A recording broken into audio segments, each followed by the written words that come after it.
আসসালামু আলাইকুম রহমতুল্লাহি ওবরকাতুহু। সম্মানিত দর্শক, পুলিশের সাবেক আইজি বেনজির তিনি গ্রেপ্তার হয়েছেন দুবাইতে, এরকম একটি খবর বাংলাদেশের পত্র-পত্রিকায় রীতিমতো লিড নিউজ হয়েছে। 12 তারিখে তিনি গ্রেপ্তার হয়েছেন চলমান মাসের। আর এই খবরটি সরকারিভাবে বাংলাদেশকে জানানো হয়েছে। সংযুক্ত আরব আমিরাত, বিশেষ করে দুবাইয়ের যে স্বরাষ্ট্র মন্ত্রণালয়, সেই স্বরাষ্ট্র মন্ত্রণালয়ের আবার যিনি প্রধান ব্যক্তি, যার নেতৃত্বে মূলত এই ইন্টারপোল পরিচালিত হয়, তো তার পক্ষ থেকে বাংলাদেশ সরকারকে জানানো হয়েছে যে তাকে গ্রেপ্তার করা হয়েছে, এবং এই বিষয়টি জাতীয় সংসদে স্বরাষ্ট্রমন্ত্রী সালাউদ্দিন কাদের সাহেব নিশ্চিত করেছেন। বেনজির সম্পর্কে বলবো, অন্যান্য বিষয় সম্পর্কে বলবো, তার আগে বলে নেই যে এই এত বড় একটা ঘটনা ঘটলো, এজন্য সবার আগে মহান আল্লাহ রব্বুল আলমিনের কাছে শুকরিয়া আদায় করছি। ধর্মের কাল বাতাসে নড়ে। এই পৃথিবীতে কোনো মানুষ অন্যায় করে পার পায় না। কিয়ামতের বিচার পরে, আগে এই দুনিয়াতে বিচার হতে হবে, এবং বিচার হয়। প্রতিটি ঘটনা আমরা দেখলাম। আওয়ামী লীগ জমানাতে যারা অন্যায় করেছেন, অপকর্ম করেছেন, জুলুম করেছেন, অত্যাচার করেছেন, একটি লোক রক্ষা পাননি। আর এখন এত বিরূপ অবস্থা, সেই বিরূপ অবস্থার মধ্যেও আওয়ামী লীগ আমলের সৎ ছিলেন, অন্যায় করেননি। এই জমানাতে তাদের কিছু হয়নি, তারা দিব্যি ভালো আছেন।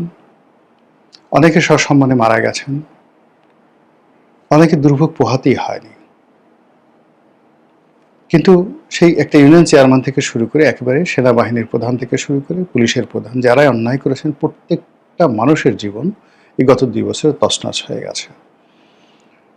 এরপর কেন মানুষ অন্যায় করে, কেন মানুষ জুলুম করে, আমার মাথায় আসে না। যেটা বলছিলাম যে বেনজিরের যে গ্রেপ্তার, ব্যক্তিগতভাবে আমি খুশি হয়েছি একজন নাগরিক হিসেবে, খুশি হয়েছে একজন মুসলিম হিসেবে, ধর্মবিশ্বাসী হিসেবে, খুশি হয়েছে একজন মানুষ হিসেবে। একজন প্রধানমন্ত্রী ধরেন, একজন আইজি ধরেন, সেনাবাহিনীর প্রধান ধরেন, আর একজন কৃষক ধরেন, আসলে মানুষ হিসেবে আল্লাহর কাছে সবাই সমান।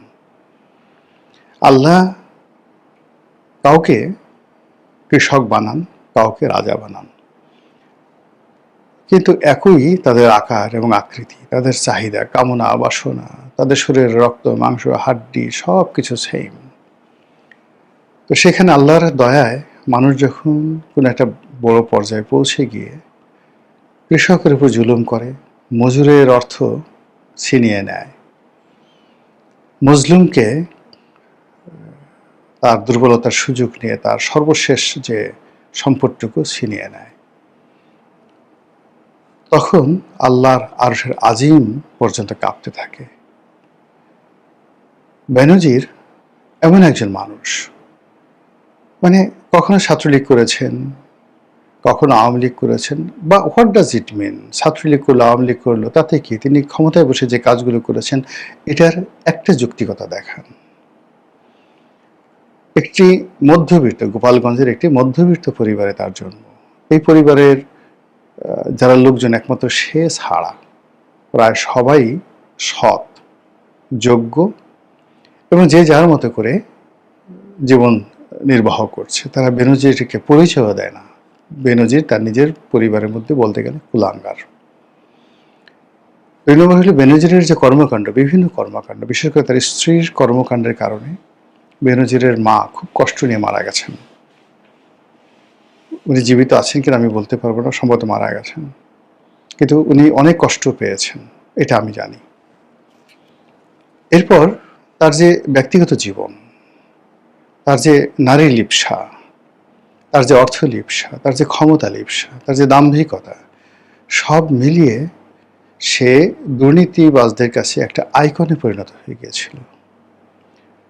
এবং সে যেভাবে দাম্ভিকতা করে, এবং যেভাবে শেখ হাসিনার পতনের শেষ দিকে বাংলাদেশ ছেড়ে চলে গেছেন বুক ফুলিয়ে এয়ারপোর্ট দিয়ে, যদি তিনি ধরা না পড়তেন তাহলে ধরে নেওয়া হতো যে অপকর্ম করে আসলে সবাই রক্ষা পেতে পারে। তিনি যদি ধরা না পড়তেন তাহলে বহু মানুষ বেনজির হওয়ার স্বপ্ন দেখত।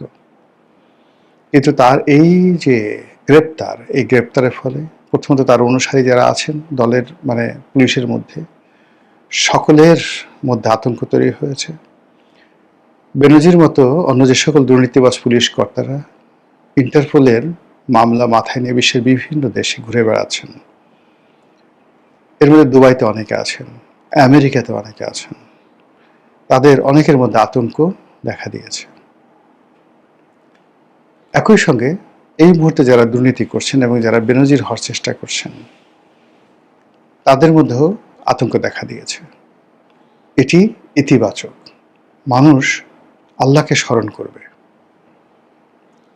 এই যে ঘটনাটাগুলো ঘটলো, আমরা তো বেনজির যখন ক্ষমতা ছিলেন, তার চোখের দিকে তাকিয়ে কথা বলার মতো মানুষ তো ছিল না। একটা টেলিভিশন টক শোতে তিনি কথা বলছিলেন, তার সঙ্গে নুরুল কবির সাহেব কথা বলছিলেন। আপনি তো জানেন যে নুরুল কবির বা কিছু মানুষ আছেন যারা অনেস্ট, সৎ, এবং সৎ মানুষের একটু রাগ বেশি থাকে, তারপরে অনেকে স্ট্রেট ফরওয়ার্ড হয়ে তারা কথা বলার চেষ্টা করে। নুরুল কবিরও সেইভাবে সেদিন কথাবার্তা বলার চেষ্টা করছিলেন, এবং সেখানে প্রকাশ্য টেলিভিশনের সামনে যেভাবে নুরুল কবিরকে তিনি ধমক দিচ্ছিলেন, অ্যাজ ইফ মনে হচ্ছিল তিনি সম্রাট আকবর, অথবা তিনি এমনভাবে ধমক দিচ্ছিলেন মনে হয় যেন অ্যাডলফ হিটলার। আর তার নর্মালি নুরুল কবির সাধারণত খুবই মুখরা টাইপের মানুষ, তিনি উত্তর করেন। কিন্তু বেনজির এরকম একটা ভয়ের রাজত্ব কায়েম করেছিলেন যে তার ধমক খাওয়ার পরে নুরুল কবির অনেকটা চুপসে গিয়েছিলেন। সেদিন কেন যেন আমার মনে হয়েছিল যে দুর্ভাগ্য বেনজিরকে তাড়া করছে। বেনজির সাহেবকে আমি ব্যক্তিগতভাবে চিনি, অনেক আগের থেকে চিনি, ঘনিষ্ঠভাবে চিনি। সম্পর্ক তার সঙ্গে আমার কখনো ভালোও ছিল না, কখনো খারাপ ছিল না, কিন্তু একটা অসাধারণ সামাজিক সম্পর্ক ছিল। তিনি আমার লেখা পড়তেন, তারপরে টকশো শুনতেন, সব মিলিয়ে কিন্তু তার এই কর্মকাণ্ডগুলো কোনো অবস্থাতেই আমার এই তার সাথে যে আমার যে সম্পর্ক, এটি আমাকে আহ্লাদিত করে না। বাকি দুজন যারা পুলিশের যারা অন্যান্য যারা আইজি হয়েছেন, জাভেদ পাটোয়ারি হয়েছেন, মামুন সাহেব হয়েছেন, শহীদুল সাহেব হয়েছেন, এদের সবার সঙ্গে, মামুন সাহেবের সঙ্গে ব্যক্তিগত আমার কোনো সম্পর্ক নাই বা ছিল না, কিন্তু বাকি যারা আছেন তাদের সবার সঙ্গে, হাসান মাহমুদ সহ সবার সঙ্গে আমার দেখা সাক্ষাৎ কথাবার্তা হয়েছে, এবং কয়েকজনের সাথে শহীদুল সাহেবের সঙ্গে তো ব্যক্তিগত সম্পর্ক একেবারে বন্ধুর পর্যায়ে, শহীদুল হক সাহেবের সঙ্গে একেবারে বন্ধুর পর্যায়ে ছিল। এখন সে দুর্নীতি করে যা কিছু করে সেটা তার ব্যাপার, বা তার বিরুদ্ধে যে অভিযোগ করেছে সেটা অন্য ব্যাপার, কিন্তু অ্যাজ এ ম্যান হিসেবে ফ্রেন্ডলি, তারপরে শেষে বিনয়ী, কোঅপারেটিভলি শহীদুল হক সাহেবের কাছ থেকে আমরা যে ব্যবহারটা পেয়েছি এটা অন্য কোনো আইজির কাছ থেকে পাইনি। এনিওয়ে, তো সেক্ষেত্রে সবাই কিন্তু সাফারার,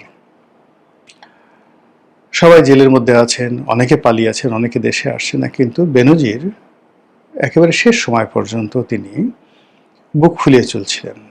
দুবাইতে তিনি বুক ফুলিয়েছিলেন, এবং তার এই যে অহমিকাবোধ, এই অহমিকাবোধের কারণেই তিনি কি করলেন, সেখানে গ্রেপ্তার হলেন, এবং এটা প্রকৃতির একটা যাকে বলা হয় বিচার। আপনারা হয়তো অনেকে জেনে খুশি হবেন যে তার সঙ্গে আসলে আওয়ামী লীগের কারোর কোনো এরকম সম্পর্ক ছিল না। He was neither representing Awami League, neither prime minister. Sheikh হাসিনাও তাকে পছন্দ করতেন না, কিন্তু কি করে যেন গোপালগঞ্জ বাড়ি কি করে যেন একটা চেইনে এসে তিনি আইজি হয়ে গেলেন। কিন্তু আইজি হওয়ার পরে তার যে ব্যক্তিগত কর্মকাণ্ড, সেই ব্যক্তিগত কর্মকাণ্ডের কারণে শেখ হাসিনা তার থেকে মুখ ফিরিয়ে নিয়েছিলেন। তিনি যখন ডিজি র্যাব ছিলেন, ঠিক সেই সময় পুরো ডিজি অফিস, র্যাবের অফিসটিকে তিনি একটা মিনি পতিতালয় বানিয়ে ফেলেছিলেন তার নিজের জন্য। শোবিজ জগতের যত রকম তারকা রয়েছে, বেশিরভাগ তারকাকে তিনি ভোগ করেছেন। ইচ্ছায় হোক অনিচ্ছায় হোক তারা গিয়েছে, টাকার কারণে হোক অন্য কারণে হোক। এবং একজন তারকার জন্য আর একজন রাজনৈতিক নেতা, তার সঙ্গে তার হাতাহাতি মারামারি পর্যন্ত হয়েছে। শোনা কথা, অনেকে জানেন কে, ভোলার একজন প্রমিনেন্ট রাজনীতিবিদ, দক্ষিণবঙ্গের রাজনীতিবিদ, তার ভাগ্নের সঙ্গে এক নায়িকার প্রেম ছিল, সেই নায়িকাকে আবার বেনজির নিয়ে আসছে, সেটা নিয়ে মারামারি হয়েছে। এর বাইরে শোবিজের আর একজন নায়িকা, টেলিভিশনের নায়িকা, খুবই জনপ্রিয় নায়িকা, সেই জনপ্রিয় নায়িকার সঙ্গে তার যে নষ্টামি, সেই নষ্টামি কোনো ভদ্রলোক মানে পুলিশ বাহিনীকে রীতিমতো কলঙ্কিত করে ফেলেছে। এবং সেই নায়িকা মূলত ভারতের রয়ের এজেন্ট রূপে বারবার প্রকাশ্যে বেনজিরের শয্যাসঙ্গী হয়েছে। ফলে ভারতের সঙ্গে তার কোনো সম্পর্ক ছিল না, তার সাথে কোনো সম্পর্ক ছিল না শেখ হাসিনা, তার সাথে কোনো সম্পর্ক ছিল আওয়ামী লীগের। কিন্তু পুরো আওয়ামী লীগ শেখ হাসিনাকে ডুবানোর জন্য যা যা করা দরকার বেনজির করেছে। ফলে কি হলো দেখেন, সে কিন্তু ক্ষমতা হারানোর পর অনেকটা আইসোলেটেড হয়েছিল। কিন্তু কালের কণ্ঠ নামক পত্রিকাতে তার সম্পর্কে যে ধারাবাহিক প্রতিবেদন প্রকাশিত হলো, আমরা জানতাম যে সে দুর্নীতি করেছে, কিন্তু এত দুর্নীতি। আমরা জানতাম সে অন্যায় করেছে, কিন্তু এত অন্যায়। আমরা জানতাম সে অন্যায় করেছে, কিন্তু তার স্ত্রী অন্যায় করছে, তার শালা অন্যায় করছে, তার এজেন্ট অন্যায় করছে, তার ক্যাশিয়ার অন্যায় করছে। গরুর ব্যবসা থেকে হোটেল ব্যবসা, 5 তারকা হোটেল ব্যবসা, কক্সেস বাজারের সবচেয়ে নামকরা 5 তারকা হোটেল একটা আইজি সেটার মালিক। তার যে দুটো রিসোর্ট, বড় বড় দুটো রিসোর্ট, বড় বড় দুটো শিল্প গ্রুপ, এর সঙ্গে তার সম্পৃক্ততা, এ কি করে সম্ভব? এ তো ডাকাতি করলেও সম্ভব নয়, স্বরাষ্ট্র মন্ত্রণালয়ের সমস্ত অর্থ চুরি করলেও সম্ভব নয়। তাহলে সে করেছেটা কি? সে কি মাদক চোরা কারবারি করেছে? সে কি স্বর্ণ চোরা কারবারি করেছে? সে কি আন্ডারওয়ার্ল্ড ডনের মতো পুরো বাংলাদেশকে একটা গোল্ডেন ট্রায়াঙ্গেল হিসেবে বিশ্বের মাদক এবং অস্ত্র স্বর্ণ চোরা কারবারিদের সে কি একটা স্বর্গরাজ্য বানিয়ে ফেলেছিল বাংলাদেশে? আদারওয়াইজ এত টাকা তো হওয়ার কথা না। কালের কণ্ঠের রিপোর্টগুলো আপনি যদি পড়েন, আপনার গা শিহরে উঠবে। সেই কাজগুলো তিনি করেছেন। তারপর আবার সেই টাকা পয়সা নিয়ে দিদা আসছে, তিনি দেশের বাইরে চলে গেছেন। তার স্যুট, তার কোট, প্যান্ট, টাই, জামা কাপড়ের যে ফিরিস্তি, যেভাবে আমরা দেখেছি, যেভাবে দুর্নীতি দমন কমিশন সেগুলো উদ্ধার করেছে, এবং দুর্নীতি দমন কমিশনের মামলায় এই বেনজিরের মতো হাই প্রোফাইলের একজন অন্যায়কারী, একজন জুলুমবাজের যে গ্রেপ্তার, এবং এটা এই সময়টাতে দুবাইতে হলো, এটি পরিবর্তিত বিশ্বে, পরিবর্তিত বাংলাদেশে একটি নতুন মাইল ফলকে স্থাপন করবে।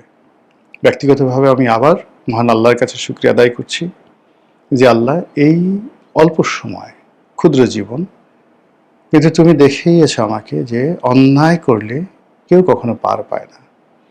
কাজে তোমার সাহায্য চাই, তোমার পানা চাই, তোমার আশ্রয় চাই, যেন এসব বেনজিরদের মতো অন্যায়কারীদের মতো করে আমার নফস, আমার শরীর, আমার মন যেন কখনো অন্যায়ের দিকে ধাবিত না হয়। আরও প্রার্থনা করি এই বেনজিরের ওসিলায়, আল্লাহ তুমি এই বেনজিরের রক্ত, বেনজিরের মন, মানসিকতা, চরিত্র থেকে আমাকে এবং আমার পরিবারকে রক্ষা করো, আমার সন্তান সন্ততি এবং বংশধরদেরকে রক্ষা করো। আমরা মানুষ হয়ে বেঁচে থাকতে চাই, আমরা বেনজির হয়ে বেঁচে থাকতে চাই না।